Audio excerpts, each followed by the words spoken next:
அடுத்த ப்ரோமோ என்னன்னு பார்க்கலாம். இன்னைக்கு எபிசோட் பார்த்தீங்கன்னா, உங்க எல்லாருக்குமே தெரிஞ்சிருக்கும்.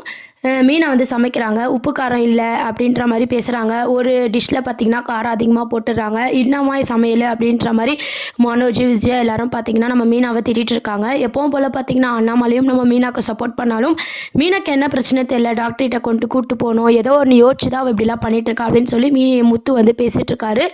ஆனா, யாரும் எதிர்பார்க்காத மாரி பார்த்தீங்கன்னா, ரோகிணி வந்து நம்ம மீனாக்கு சப்போர்ட் பண்றாங்க. ஏன்னா, அவங்கள பத்திய உண்மை வந்து மீனாக்கு தெரிஞ்சதுனால, வழக்கத்துக்கு மாறா பார்த்தீங்கன்னா, ரோகிணி வந்து நம்ம மீனாக்கு சப்போர்ட் பண்ணிட்டு இருக்காங்க. இந்த மாதிரி அவங்க இன்னைக்கு ஒரு நாள் இப்படி சமைச்சிட்டாங்க, இதை ஏன் எல்லாரும் பெருசு பண்ணுறீங்க அப்படின்ற மாதிரி சப்போர்ட் பண்ணுறாங்க. இதுவே தப்பாக இருக்கே அப்படின்ற மாதிரி ஸ்ருதி ஒரு பக்கம் யோசிச்சுட்டு இருக்காங்க. அதுக்கப்புறம் மீனாக்கு சப்போர்ட் பண்ணி ரோகிணி பேசவோ, நம்ம விஜயா பார்த்தீங்கன்னா இவ இப்படிலாம் பேச மாட்டாளே, என்ன உன்னை மிரட்டினாளா அப்படின்னு சொல்லி ரோகிணியை கேட்டுட்டு இருக்காங்க. அதுக்கப்புறம் மீனாவை வந்து இன்னைக்கு சமையலே சரியில்லை அப்படின்ற மாதிரியும் ரொம்ப திட்டிட்டு இருக்காங்க. அதுக்கப்புறம் பார்த்தீங்கன்னா 10 லட்சம் கிடைச்சதை வச்சு மனோஜ் பார்த்தீங்கன்னா எப்பவும் போல ஒரு கற்பனை பண்ணிப்பார் இல்லையா, அவரை வந்து ஒரு இன்டர்நேஷ்னலில் பிஸ்னஸ் பண்ணுற மாதிரி அவரை வந்து கற்பனை பண்ணிக்கிறாரு. அந்த ஷோரூமை வந்து ரோகிணியை நடத்த சொல்கிறாரு. அதுக்கு ரோகிணி பார்த்தீங்கன்னா ஃபஸ்ட்டு இந்த ஆர்டரை முடிப்போம் அப்படின்ற மாதிரி பேசிகிட்டு இருக்காங்க. அடுத்த ப்ரொமோவில் பார்த்தீங்கன்னா வீட்டுக்கு போன மனோஜ் வந்து பார்த்தீங்கன்னா எதனா ஒரு ஸ்வீட் செய், இந்த மாதிரி 10 லட்சம் செக் இதுக்கு முன்னாடி நீ கண்ணில் பார்த்துருக்கியா அப்படின்ற மாதிரி மீனா கிட்ட பில்டப்பாக வந்து சொல்ல போகிறாரு. நம்ம விஜயாவும் பார்த்தீங்கன்னா ஸ்வீட் செய்ய என் புள்ள பார்த்தியா, நீங்களும் சம்பாதிக்கிறிய, பூ கட்டி உன்னால் எவ்வளோ சம்பாதிக்க முடியும் அப்படின்னு சொல்லி மீனாவை ரொம்ப தாழ்வாக பேசிகிட்டு இருக்காங்க. இதெல்லாம் ஒரு பக்கம் ஸ்ருதி பார்த்துட்ருக்காங்க. ஸ்ருதி பார்த்தீங்கன்னா உண்மையை சொல்லும் போது பார்த்தீங்கன்னா மீனா வந்து அதை தடுத்துடுறாங்க எப்பவும் போல். அதுக்கப்புறம் பார்த்தீங்கன்னா நீங்கள் நல்லவங்களாக இருங்க, இவ்வளோ நல்லவங்களாக இருக்காதீங்க அப்படின்ற மாதிரி ஸ்ருதி எப்பவும் போல் டைரக்ட் மீனாவை பார்த்து சொல்லிட்டு இருக்காங்க. அதுக்கப்புறம் மீனாவை ரொம்ப நோஸ்கட் பண்ணுறாங்க. இதெல்லாம் பார்த்த ரோகிணி பார்த்தீங்கன்னா ஐயோ இவ டென்ஷன் ஆகி உண்மையை சொல்லிட போகிறா அப்படின்ற பயத்தோட மீனாவையும் பார்த்துட்ருக்காங்க. உன்ன மாதிரி என்ன நினச்சியா அப்படின்ற மாதிரி மீனாவும் மனசுக்குள்ளே நினச்சிக்கிறாங்க. இன்னைக்கு கதையில் பார்த்தீங்கன்னா நம்ம ரோகிணி வந்து அவங்களோட ஃப்ளாஷ்பேக் சீன்ஸை வந்து நம்ம மீனா கிட்ட கொஞ்சம் உண்மை கொஞ்சம் பொய் அப்படின்ற மாதிரி கலந்து மிக்ஸ் பண்ணி அடிச்சு விடுறாங்க. அவங்க பண்ண சில நல்ல விஷயத்த சொல்கிறாங்க, அவங்க பண்ண கெட்ட விஷயத்தையும் நல்ல விஷயமா அவங்களுக்கு மேலே ஒரு அனுதாபம் வர மாதிரி அந்த கதையை வந்து கொண்டு போயிட்டாங்க. இப்போ மீனா வந்து எல்லா கதையும் கேட்டுட்டு ரோகிணி மேலே வந்து தப்பு கிடையாது, அவங்க அப்பா அம்மா மேலே தான் தப்பு இருக்குது, இவங்க என்ன பண்ணுவாங்க அப்படின்ற மாதிரி யோசிக்கிற போகிறாங்க. அது மட்டும் இல்லாமல் இதுக்கப்புறம் நான் என் புருஷன்கிட்ட மறைக்க முடியாது, அவர் இப்போவே கண்டுபிடிக்க ஆரம்பிச்சிட்டாரு, என்ன பண்ணலாம் அப்படின்னு சொல்லி ரோகிணி கிட்ட கேட்குறாங்க.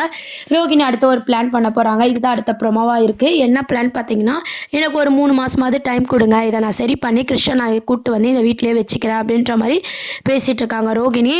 உடனே மீனா பார்த்தீங்கன்னா அதுக்கு மேலே வந்து என்கிட்ட டைம் கிடையாது, இந்த 3 மாதத்தில் உன்னால் என்ன பண்ண முடியுமோ பண்ணு அப்படின்ற மாதிரி அங்கே வந்து போயிட போகிறாங்க. ஆனால் ரோகிணி பார்த்தீங்கன்னா இந்த 3 மாதத்தில் என்னால் எதுவும் பண்ண முடியலன்னா இவளை தீர்த்து கட்டிடணும் அப்படின்ற மாதிரி எப்பவும் போல் ரோகிணி வந்து ஸ்ட்ரெயிட்டாக வந்து மோதாமல் குறுக்கு வழியில் தான் வந்து யோசிக்கிற மாதிரி காட்டியிருக்காங்க. நம்ம ரோகிணி கண்டிப்பாக ரோகிணியால் மீனாக்கு ஒரு ஆபத்து வரும். அந்த ஆபத்தில் தான் நான் ஏற்கனவே சொன்ன மாதிரி முத்துக்கு உண்மை தெரிய போகுது. அது வரைக்கும் பார்த்தீங்கன்னா மீனாவே வந்து முத்துக்கிட்ட உண்மையெல்லாம் மறைச்சி தான் கொண்டு வர போகிறாங்க. ரோகிணியால் வர ஆபத்துலேருந்து மீனாவை காப்பாற்றும் போது தான் முத்துக்கு இந்த விஷயம் தெரியும். அடுத்து முத்துவும் மறைப்பாரா அப்படின்றதெல்லாம் வெயிட் பண்ணி பார்க்க வேண்டியது இருக்குது. இப்போ பார்த்தீங்கன்னா டைம்லாம் கொடுத்துட்டு நம்ம மீனா வந்து இறங்கி போயிடுறாங்க இல்லையா. இது மாதிரி உனக்கு ஒரு ஆசை இருக்கிற மாதிரி மனோஜ்க்கும் ஆசை இருக்கும்ல, அத்திக்கும் அம்மா இருக்கும், மாமாக்கெலாம் நான் துரோகம் பண்ண முடியாது, அதனால் சீக்கிரம் உன்னால் என்ன முடியுமோ அதை பண்ணி உண்மையை நீயும் வாயால் சொல்கிற வழியை பாருன்னு சொல்லி ரோகிணியை திட்டிட்டு மீனா போயிடுறாங்க. மீனா கோவமாக வந்து போகிறத வந்து ஸ்ருதி பார்க்குறாங்க. என்ன இவங்க 2 பேரும் பேச மாட்டாங்களே, இப்போ பேசிகிட்டு இருக்காங்களே, ஏதோ சம்திங் மீனா சரியில்லை அப்படின்ற மாதிரி ஸ்ருதிக்கு வந்து தோண ஆரம்பிக்குது. மீனா கிட்டேயே போய் கேட்குறாங்க, அந்த குளத்தில் நீங்கள் தண்ணி எடுக்க போனதுலேருந்து தான் உங்ககிட்ட ஏதோ பிரச்சனை இருக்குது, என்கிட்ட சொல்ல மாட்டிங்களா, நான் உங்கள் சிஸ்டர் தானே அப்படின்ற மாதிரி ஸ்ருதி கேட்குறாங்க. உடனே மீனா எப்பவும் போல் மனசில் தானே பேசிப்பாங்க, அந்த மாதிரி பேசிக்கிறாங்க. இந்த மாதிரி உங்ககிட்ட சொல்லக்கூடாதுன்னு இல்லை, இந்த துரோகத்தை நான் எப்படி சொல்லுவேன் அப்படின்ற மாதிரி நினச்சிட்டு இருக்கும் போதே பார்த்தீங்கன்னா அங்கே ரோகிணி வந்துடுறாங்க. உடனே மீனாவும் சமாளிச்சிடுறாங்க. ஸ்ருதியும் வந்து பார்த்தீங்கன்னா ஏதோ ஒரு இருக்குது, கூடிய சீக்கிரம் நான் கண்டுபிடிக்கிறேன், மீனா சரியில்லை அப்படின்ற மாதிரி யோசிச்சுட்டு இருக்காங்க. அந்த கான்ட்ராக்டை பேஸ் பண்ணி வந்து எபிசோட்ஸ் வந்து கொண்டு போகிறாங்க. கான்ட்ராக்ட் கிடைச்ச சந்தோஷத்தில் மனோஜ் பார்த்திங்கன்னா ட்ரெஸ் எடுக்கிறது, கோட் ஷூட் போடுறது, ஷோரூமில் பில்டப் பண்ணுறது எல்லாமே ஒரு சீசனில் வந்து காமிச்சிட்ருக்காங்க. அவரோட வாழ்க்கை பிரச்சனையே அவருக்கு தெரியாமல் அவர் பிஸ்னஸில் வந்து டெவலப் ஆகிற மாதிரி வந்து பண்ணிகிட்ருக்காங்க. அதுக்கப்புறம் பார்த்திங்கன்னா சிட்டிக்கிட்ட வந்து நம்ம ரோகிணி வந்து உதவி கேட்க போகிறாங்க. இந்த மாதிரி மீனாவை வந்து இது மாதிரி அவள் வந்து அடிச்சிடணும், அவளை வண்டியை ஏற்றி அடித்து அவளை எதனா பண்ணிடணும் அப்படின்ற மாதிரி கேட்க போகிறாங்க. சிட்டியும் பார்த்திங்கன்னா முத்து மேலையில் இருக்கிற கோவத்தை கோவத்தில் நம்ம மீனாவை எதனா பண்ணியே ஆகணும், இந்த சான்ஸை யூஸ் பண்ணிக்கணும் அப்படின்னு சொல்லி அது பண்ண போகிறாரு. அதுலேருந்து நம்ம முத்து காப்பாற்றும் போது தான் முத்துக்கு சில உண்மைகள் தெரிய போகுது. மீனா ஏற்கனவே முத்துக்கு உண்மையை சொல்லியிருந்தா இந்த அளவுக்கு மீனாக்கு வந்து ஒரு தப்பான விஷயம் நடக்கிறதுக்கும் முத்து வந்து விட்டுருக்க மாட்டார். ஆனால் புருஷன்கிட்டயே பார்த்தீங்கன்னா மீனா வந்து மறைக்கிறாங்க. இந்த விஷயம் வந்து கடைசியில் முத்துக்கு தெரியும். முத்து மீனாக்குமே இதில் பிரச்சனை வருமா அப்படின்றதும் வெயிட் பண்ணி பார்க்க வேண்டியது இருக்குது. இப்போ ரோகிணி சொன்ன கதையெல்லாம் பார்த்தீங்கன்னா மீனா நம்பிடுறாங்க இல்லையா?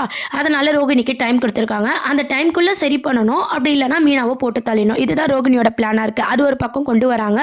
இன்னொரு சைட் பார்த்தீங்கன்னா நம்ம மீனாவோட தம்பி வந்து வளர்ந்து வர மாதிரியும் கொண்டு வராங்க. அவங்க லவ் ட்ராக்கும் ஒரு பக்கம் போயிட்டுருக்கு. இன்னொரு சைட் பார்த்தீங்கன்னா சிட்டி வந்து பணம் கேட்டு வந்து ரோகிணியை மிரட்டுற மாதிரி, அப்போ சிட்டிக்கு வந்து மீனாவை போட்டு தள்ளுறதுக்கு வந்து காசு கொடுத்து ஓகே பண்ணுற மாதிரி, இந்த மாதிரி எல்லா விதமான ட்ராக்லேயும் வந்து சிறகடிக்க ஆசை வந்து மூவ் பண்ணிட்டு இருக்காங்க. இன்ட்ரெஸ்டிங்காக தான் போயிட்டுருக்கு. நடுவில் பார்த்தீங்கன்னா கொஞ்சம் போர் சீன்ஸும் கொண்டு வராங்க. இந்த மனோஜ் பில்டப்லாம் பார்த்தீங்கன்னா கண்டிப்பாக தாங்கவே முடியல.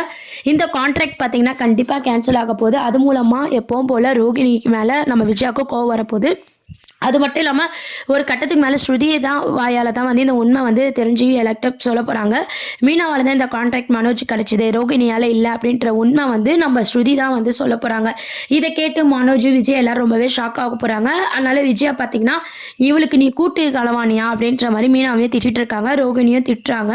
இதே மாதிரி நீங்கள் 2 பேரும் சேர்ந்து எத்தனை விஷயத்தை தான் மறைச்சிருக்கீங்க அப்படின்ற மாதிரி கேட்கும்போது மீனாக்கு ரொம்பவே ஷாக்கிங்காக இருக்குது. உடனே மித்து வந்து மீனா மேலே கோப்பட போகிறாரு. இந்த இவ்வளோ பெரிய விஷயத்தை நீ என்கிட்ட மறைச்சிட்டல, நீ என்கிட்ட பேசாத அப்படின்னு சொல்லி முத்துவும் பார்த்தீங்கன்னா மீனா மேலே கோப்படுறாங்க. மீனாவோட மாமனாரும் பார்த்தீங்கன்னா ஏமா நீயாவது சொல்லியிருக்கலாம்ல அப்படின்ட்டு, இந்த ஒன்றும் இல்லாத விஷயத்த மறைச்சதுக்கே இவங்கெல்லாம் இவ்வளோ கோப்படுறாங்களே, ரோகிணியை பற்றி உண்மையாக தெரிஞ்சால் நம்ம அவ்வளோதான் போலே அப்படின்ட்டு எப்போ போல் பார்த்தீங்கன்னா மீனா வந்து வருத்தப்பட ஆரம்பிச்சிடுறாங்க. அந்த பிஸ்னஸ்லேயும் பார்த்தீங்கன்னா வந்து அவங்களோட கவனம் வந்து ரோகிணி மேலே இருக்கிறதுனால டல் ஆகிட்டே போகுது. அதை வந்து முத்து வந்து நோட் பண்ணுற மாதிரி காமிச்சிருப்பாங்க. ஸ்ருதியும் ஒரு பக்கம் நோட் பண்ணிட்டு இருக்காங்க. இந்த உண்மை மறைச்சதுக்கே முத்து பார்த்தீங்கன்னா மீனா மேலே கோப்பட போகிறாரு. ரோகிணியை பற்றி உண்மை தெரிஞ்சு இன்னும் அதை சொல்லலைன்னு தெரிஞ்சால் என்ன எப்படி பூதம்பம் வந்து வெடிய போகுது அப்படின்றதெல்லாம் வெயிட் பண்ணி பார்க்க வேண்டியது இருக்குது. ஆனால் இவ்வளோ சீக்கிரம் பார்த்தீங்கன்னா அந்த கதையெல்லாம் கொண்டு வர மாட்டாங்க. இப்போதைக்கு கான்ட்ராக்ட் கேன்சல் ஆகும், அதுக்கப்புறம் அது மீனாவால் தான் அப்படின்னு சொல்லி ரோகிணிக்கு மீனா மேலே கோவம் வரப்போகுது. அதனால் மீனா வந்து இதை சொன்ன மாதிரி எல்லா உண்மையாக சொல்லிடுவான்னு சொல்லி போட்டு தள்ளிடலாம் அப்படின்னு சொல்லி ரோகிணி யோசிக்க போகிறாங்க. இந்த மாதிரி ரோகிணியான ஒரு தப்பான கேரக்டரை தான் இப்போதைக்கு மூவ் பண்ணிட்டு இருப்பாங்க. ரோகிணியை வந்து காப்பாற்றுற மாதிரி தான் எபிசோட்ஸ் தான் கொண்டு வராங்க. உண்மையிலே ரோகிணி மாட்டணும் அப்படின்னு பார்த்தீங்கன்னா ஒன்று முத்துக்கு இந்த உண்மை தெரியணும், அப்படி இல்லைன்னா ஸ்ருதிக்கோ இல்லை விஜயாக்கோ இந்த உண்மை தெரிஞ்சால் மட்டும்தான் முடியும். இன்னொரு சைட் பார்த்தீங்கன்னா விஜயோட பில்டப் இருக்குது பார்த்தீங்களா, அப்பப்போ அந்த மாதிரி இருக்குது. ஸ்ருதி பணக்கார மருமக இருந்தாலும் ஸ்ருதி மேலேயும் அந்த கோவத்தை காட்டுறாங்க மீனாவுக்கு சப்போர்ட் பண்ணுறதுனால. இப்போ ரோகிணியும் இந்த மாதிரி பண்ணிட்டா அப்படின்னு தெரிஞ்சால் மீனாவோட அருமை அப்போயாவது விஜயாவுக்கு தெரியுமா அப்படின்றத வெயிட் பண்ணி பார்க்கலாம். இப்போதைக்கு அடுத்த ட்ராக் என்ன அப்படின்னு பார்த்தீங்கன்னா மனோஜுக்கு இந்த உண்மையெல்லாம் தெரிஞ்சால் மனோஜ் வந்து ரோகிணியை ஏற்றுப்பாங்களா மாட்டாரா அப்படின்றதையும் கீழே கமெண்ட் செக்ஷன் சொல்லுங்கள். உங்களில் எத்தனை பேருக்கு இப்படி மீனா வந்து முத்துக்கிட்டே இந்த உண்மையை வந்து சொல்லாமல் இருக்கிறது வந்து இரிட்டேட்டிங்காக இருக்குது, சீரியல் வந்து கொஞ்சம் போகிற மாதிரி இருக்குது அப்படின்னு நினைக்கிறீங்களோ அதையும் மறக்காமல் கீழே சொல்லுங்கள். கூடிய சீக்கிரம் மீனா வந்து கண்டிப்பாக உண்மையை சொல்ல போகிறது இல்லை. வேறு யார்கிட்டனா நம்ம ரோகிணி மாட்டினா தான் உண்டு. அது முத்து இல்லைனா ஸ்ருதி, இவங்க 2 பேரும் கண்டிப்பாக வந்து வெளியே கொண்டு வருவாங்க. மீனா வந்து கடைசி வரையும் கொண்டு வர போகிறது கிடையாது. மீனாவோட கேரக்டரை பார்த்திங்கன்னா ரொம்ப ஸ்லோவாக தான் கொண்டு போயிட்டுருக்காங்க. ரோகிணி ஜெயிக்கிற மாதிரி தான் காமிச்சிருக்காங்க. இந்த பிஸ்னஸ் விஷயத்துலேயே என்ன ஆக போகுதுன்னு சொல்லி வெயிட் பண்ணி பார்ப்போம். தேங்க்ஸ் ஃபார் வாட்சிங். சேனலை மறக்காமல் சப்ஸ்கிரைப் பண்ணுங்கள் ஃப்ரெண்ட்ஸ்.